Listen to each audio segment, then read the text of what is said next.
Okay, so today we're going to have a look at framing or stretching some canvas prints over wooden stretcher bars.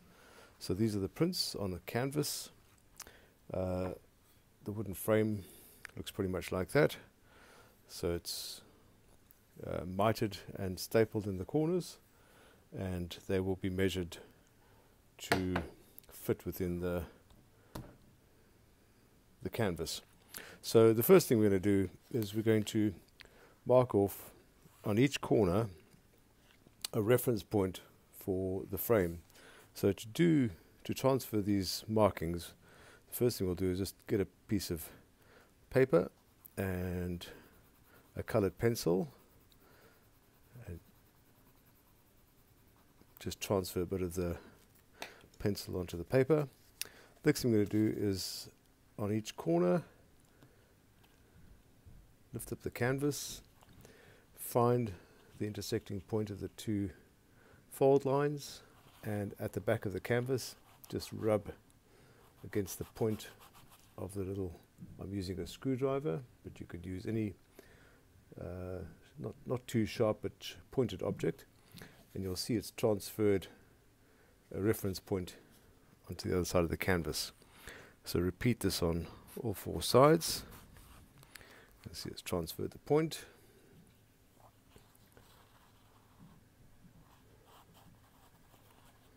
Same over there, and the last corner side. So now the stretcher bars have been prepared, and I'll place them inside the wrap marks. So what I'm going to do is I'm going to line it up hard against those two edges there, and a little bit more generous on the left hand side, this side here, because I'm going to start my wrap over there and anchor in one point, and then give a bit of a tug, put a bit of tension on the canvas, put in an anchor point on that side, and then do the same on the top and bottom, or left and right for you. So a bit of tension and anchor point. That one didn't go in very well, so a little bit of persuasion from the hammer. So that's the wrap, and you can see it's lined up quite nicely with the wrap edge.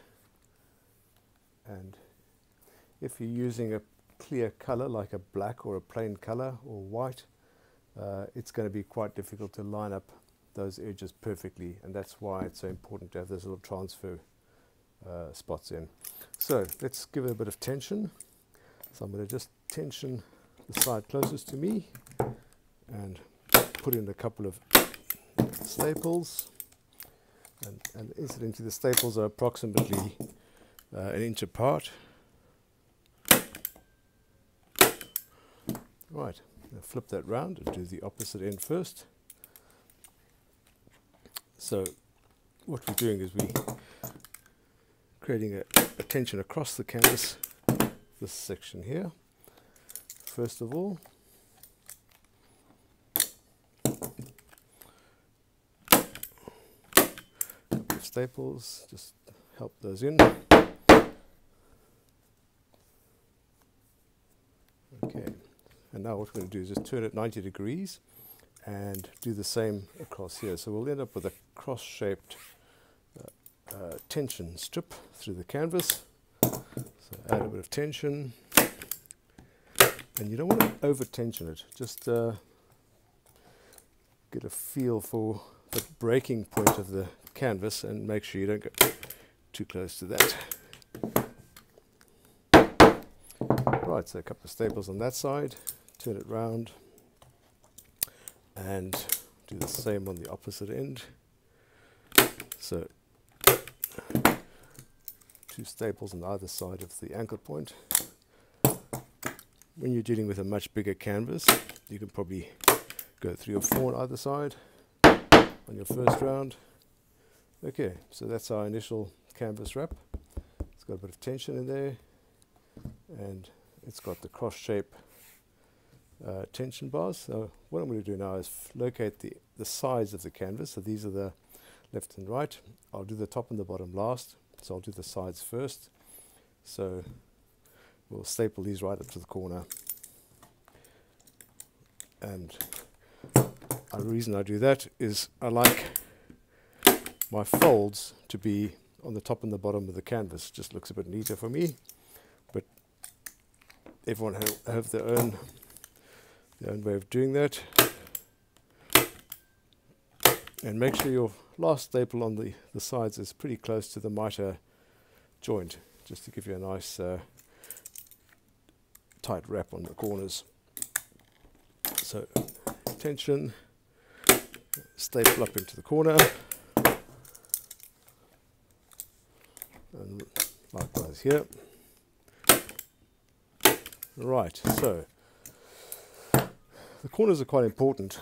They kind of are the finishing visual part of the canvas. So what you do is get a pinch on the side of the canvas, and thumb and forefinger, and I'm just anchoring it with my left thumb, fold it in nice and neatly along the mitre joint, staple, and once you've anchored that in, fold it in. You probably can't see that because my hand's in the way, but I'll get to the other side and show you. I'm going to just do a pinch up there. You can see what I'm doing. I've created a seam that is parallel to the edge of the canvas, and what I'm going to do is get my stretcher pliers and grab that and just give it a little bit of attention, not too much because it can rip quite easily, and then I give a fold.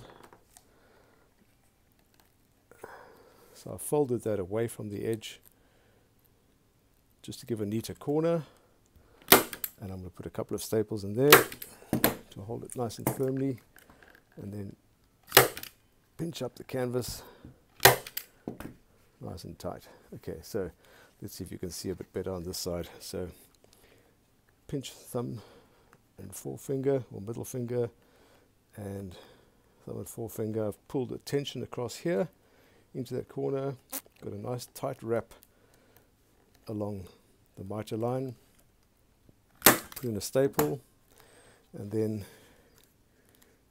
get that canvas nice and tightly wrapped up to the edge of the corner, and then with a bit of tension from the pliers, just helps the canvas lie nice and flat against the edge. Tuck away, and the reason we tuck away is just so that fold isn't right up against the side of the canvas. This is slightly inset, and that just gives it a neater look. And a couple of staples in there, the pliers, final tension. That's done. So this repeat on this corner.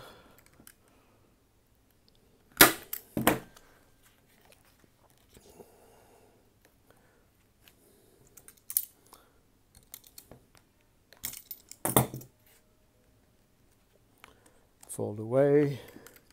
A couple of staples that didn't go in so nicely, so let's just pop that one out. So obviously hit a staple underneath, and we'll just try that again. Couple more staple points, then you can probably see this one a bit better. So thumb and middle finger and ring finger, pull nice and tight, pinch, and get your fold along the edge, along the mitre joint, anchor that in, pull it up, make sure your fold is nice and neat inside there, inside here, your crease, and pull that up against the corner, bit of tension, fold it away, anchor it. Now you can see it's a nice neat corner, and you can see a bit of a fold there. Some framers like to cut away some of the material inside here. I don't worry too much with that, doesn't worry me. But it gives you, that's the canvas and the folds on the top and the bottom of the canvas. So the sides of the canvas are nice and clear and smooth. And those are the parts that you'll see most of all when it's hanging on the wall. Right, so just check that all your staples are nicely bedded in. So you might need to help them in a bit.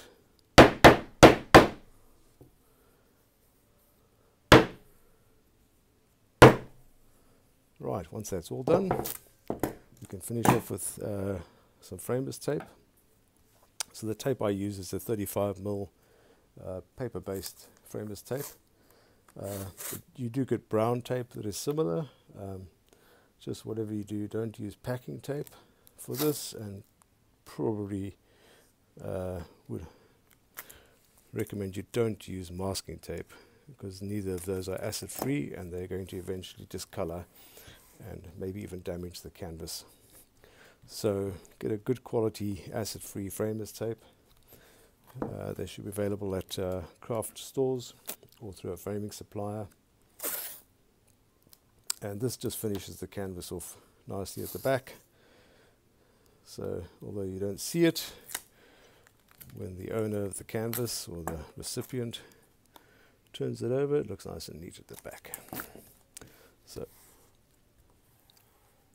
fold the tape down nice and neatly. Get the corners nice and neat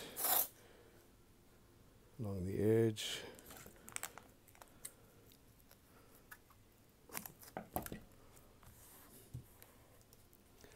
It hides the staples, and it also just seals the back of the open end of the canvas. This open strip here just seals that off from any moisture getting in there, and funny things start breeding, especially in damp environments. It's very important.